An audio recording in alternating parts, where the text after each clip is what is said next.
Welcome back. What I plan to do today is look at my last few rapid games on Lichess and try to learn from any mistakes or blunders that I made. And in the rare case I didn't make any, I'll try to learn from my opponent's mistakes. If you're new to my channel, I'm not a titled player or chess coach like many other chess YouTubers. I'm just a person trying to get better at chess. And also, if you're new here, just be warned, I don't always understand the mistakes or blunders, but I try to. And I try to edit out the parts where I just stare at the screen for 10 minutes trying to figure it out. This was the ending position of last night's game. I try to play a rapid game each night before I wrap up and go to bed. In this position, I think my opponent realized I was going to get their rook. They were holding out hope of promoting this pawn down here, but once I checked them with the queen, they gave up. And according to the graph here, I'd been ahead for a long time. But right after I got ahead, I gave it away, and then later I almost gave it away again. This brought us back between +1 and -1. So I'm going to go right here. I'm going to turn off the lines. And what I played was knight to e5.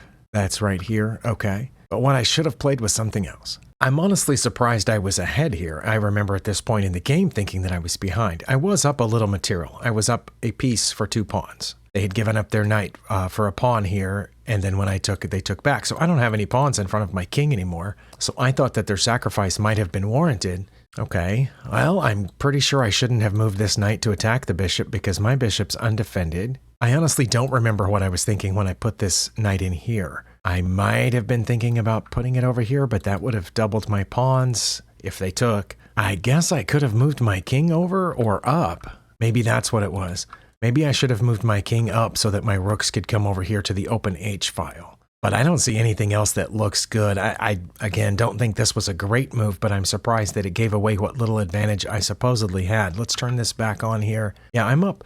Oh, okay. It said -1.2 in the game review, but now it turns out it wasn't that big of an advantage. Well, and I had just mentioned that the bishop was undefended, and my 2 best moves according to Stockfish are to bring my rooks over here, either one, to e8, to defend the bishop, I suppose. But I wasn't as far ahead as the game review initially thought. I wonder how bad it would have been if I had put my king up here, just out of curiosity. Oh, okay.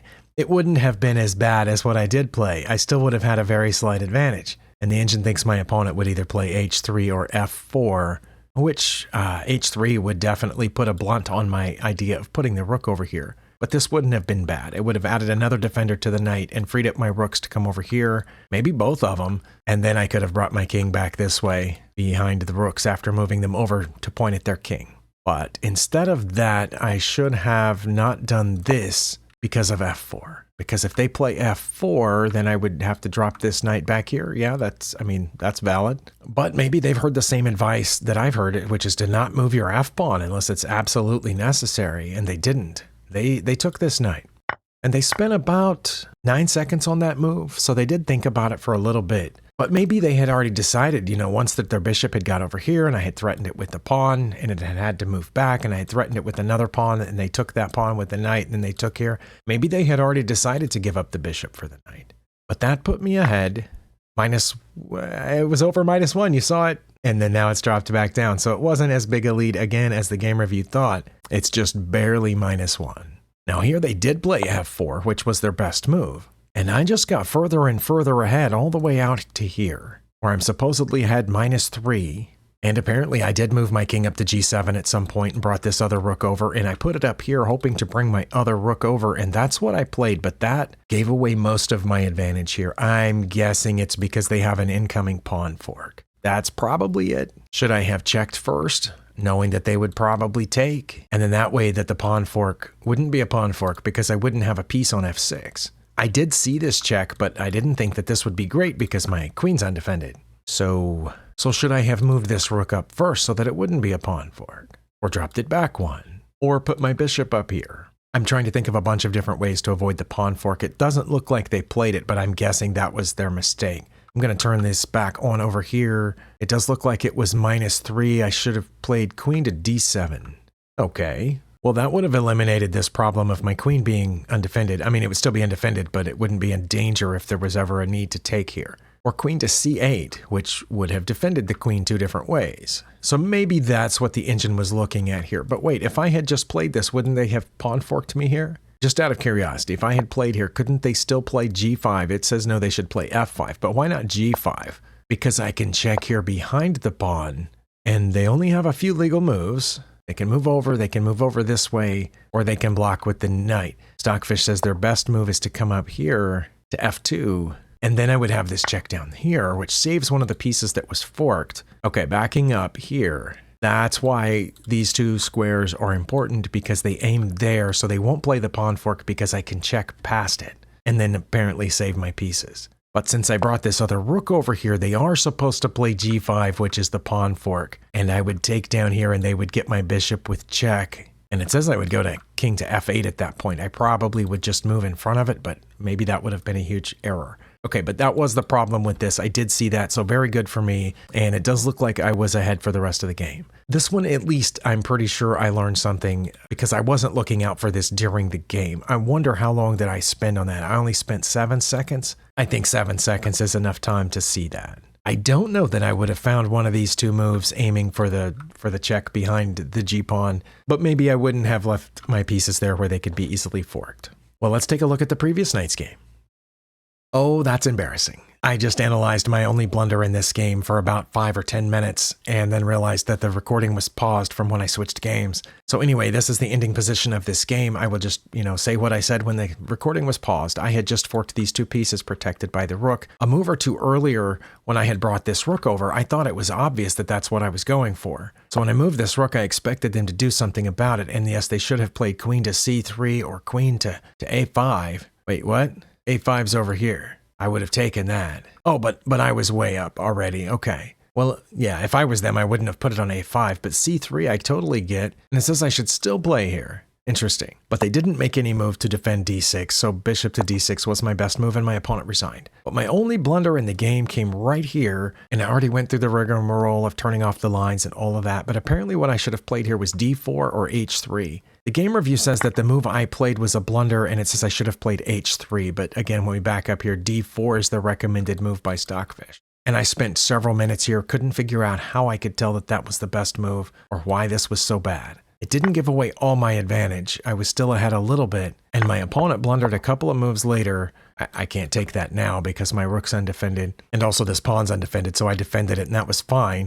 And then I was just ahead significantly more and more through the rest of the game. But backing up to where I took this bishop, and I shouldn't have, I had just forked them, and the whole idea of doing that was once their queen moved out of the way, I would take the bishop. The bishop's not a huge danger because it's pointed at this, pawn mountain here. But in general, most people say that bishops are better than knights, so I thought that was a good trade. It would double their pawns.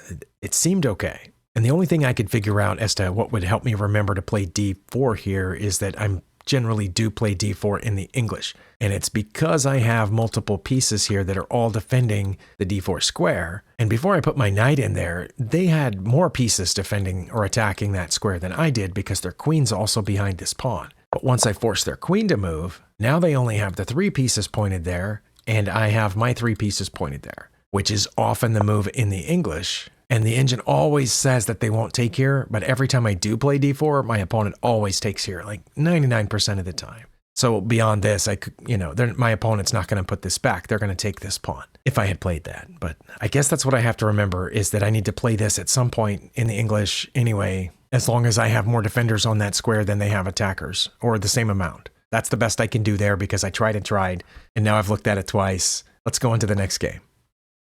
This is the ending position of the game the night before that, and as you can see, I lost by checkmate here. According to the graph, I was ahead right before that, so I should not have given up checkmate. I should have kept this here defending this square, but not here where it could be taken. All right, should I have just moved over one? Or should I have threatened their queen so that if they took mine, I would take theirs? Yeah, I definitely shouldn't have given up checkmate. I get that. So this was kind of an elementary level blunder that I played over here. And, good job to my opponent for seeing it. They did, they saw it. I don't know how long it took them. They only spent 2 seconds on that. So apparently they were looking for it. Excellent job for them, and I wasn't looking for this. I was just getting annoyed that I'm up 3 points of material, and I was having trouble getting their queen and knight out of here. My opponent was playing really well with these 2 pieces. Good job for them, but I definitely should have seen this, and when getting my queen out of danger, I should not have abandoned that square. Maybe just move over one. That's what I'm going to guess it was. It was to not move over one. Moving over one would have also been a blunder. Okay, it had to be here. Only move. Oh my goodness, the best I can figure out is that my opponent can still check up here if I move over one. If I move over one, they can still check on c6 or e4, And I don't know if that's their only two moves, but those are two moves that they can do, and then I would have to move up one, but then it's drawn.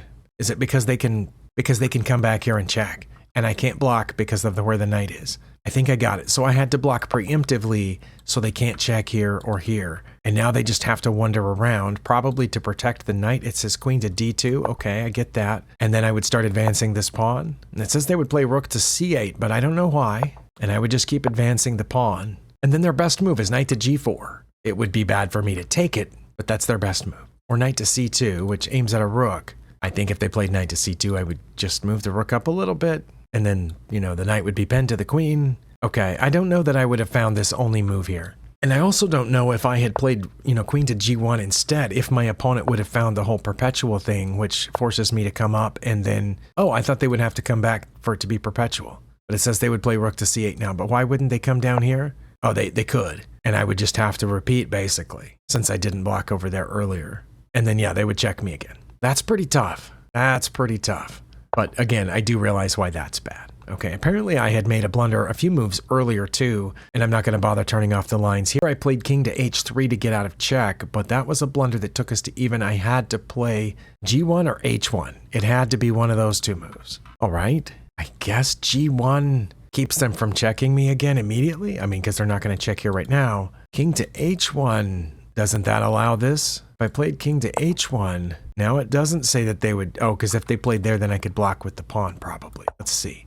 Oh no, now I would just move over to where I should have gone in the first place. Okay, that also was hard to see, but what was the problem with king to h3? That's because they can play knight to d3, which they did, and now we're drawn. Even if I play my best move, which I did, because they can check me here, and I have to get out of check, and now they need to check me up there, and apparently there's some sort of perpetual situation with the knight here, but instead they went down here to check me with the discovered check, which allows me to go to g1 or h1. I picked one of those, and now I'm way ahead again, even after this, as long as I know to go up there. Wow. Okay, well, both of those are advanced blunders, and I could spend all day looking at them and trying to figure them out, but I don't have all day. So I definitely, should be seeing patterns like this, though. That's what I'm going to take away from this, and I have enough time to look at the next game, but not to not to sit here wondering why the h3 was so bad and the thing. This clearly was being aimed at because when I moved my queen, they went there immediately. So I need to also be looking for that, because if I had gone here, it would have been a blunder, but it just would have been a draw. Whereas what I played was a blunder, leaving checkmate in one. So I can do better than that. Let's look at the next one. All right, in this position, my opponent resigned. I was up 7 points of material, which breaks down to a rook and 2 pawns. But earlier in the game, we had each made some blunders here. It looks like I only had one blunder, and it was right there. So let's go to that point. My opponent was ahead, and what I played was knight to f5, but that's a blunder, according to the game review, and I should have played something else. In case you're curious, the reason I played there is because that's often played in the English when we're aiming at this pawn. The D pawn, which is a backward pawn, they're making a huge effort to defend it right now. In fact, they've just moved that bishop out of the way so that the queen could see that pawn, because I have 2 attackers on it. This adds a 3rd attacker to the pawn, and I think what they have to do is take the knight there. But then I'm not sure what to do after that. But what should I have played instead? Should I have dropped the queen back so that I could move my B pawn? Should I have played f6? I don't know. Let's turn on the lines here and see what it says I should have played. Oh, f6. It's not the best one, but it's there. Interesting. That is one of the ones that I said. And the other one is bishop to d7. It's saying basically don't worry about that pawn right now. Develop your pieces or go after the front of the pawn chain with f6. So I messed up. And yes, okay, that's what it is. They can take here, and when I take back, then this pawn's undefended. Okay, I got it. I think I got it. I understand why that's a problem, but they didn't take it. They moved their queen over. So not only did they not take the knight, and now they definitely shouldn't take it with their queen, but they also gave up a defender of this pawn. Was I supposed to take it? Yes, I was. But instead, I played g6, which is just as good as that move. Okay. And I think the reason that I played g6 was because I figured I would have to move this knight at some point, and they were lined up for checkmate. Right? Because if I do something else, let's say a5, why can't they play g5 here, g4, sorry, threatening my knight, and whenever I move my knight, they're going to have mate. Just out of curiosity, if I play this, they are supposed to play g4, then I have to move this knight somewhere? Oh, it says no. It says I have to give it up. Just take here. They're going to take back. I'm going to take, and then, they wouldn't take the knight. See, I thought they would take the knight, but their best move is h3. Okay, well, that I don't understand. I would have expected them to take the knight, and we're just drawn if I check. But not if I take this pawn, but I have to check for some reason. Okay, well, I misunderstood that situation quite a bit then, because when they moved this queen over, again, I thought they were going to be able to force me to move my knight or threaten it in some way. I was going to lose a knight for a pawn, which apparently they weren't going to take, but I wouldn't have known that. I would, so I knew I would probably have to move the knight, which is why I played g6. Okay, so that wasn't bad. And according to this, I just got further and further ahead the rest of the game. Apparently my opponent made another blunder here in just a little bit. They moved the queen back for some reason, aiming here. And I just took that pawn because, again, that was the whole reason I had put it there, was so I would have an extra attacker on the d pawn. So when they took back and I took back, they were supposed to trade queens with me, but they didn't. They ran away, which leaves their e-pawn hanging. And it looks like it's my best move to take it with either the knight or the queen. I took it with the queen. I also figured I could come back to g7 if I needed to. They played their best move, and I played not my best move, apparently. But this wasn't horrible. Okay, and then it just got slightly better and better. Okay, I think I understand the problem with this is that they can just take it. And when I take back, they get this pawn, which threatens my queen. And then my pawns are all messed up, and I've lost both my center pawns, and they still have both their center pawns. Now, this situation in the French defense, I have run into several times. Maybe not the exact one where they ran the bishop back here, but the situation where I'm aiming pieces at this pawn. I definitely should have kept that in mind. Let me know what you're doing to get better at chess this year, 2025, or whatever year you're watching this, and maybe I will incorporate your methods into what I'm doing. As always, thank you for spending your time here. I'll see you next time.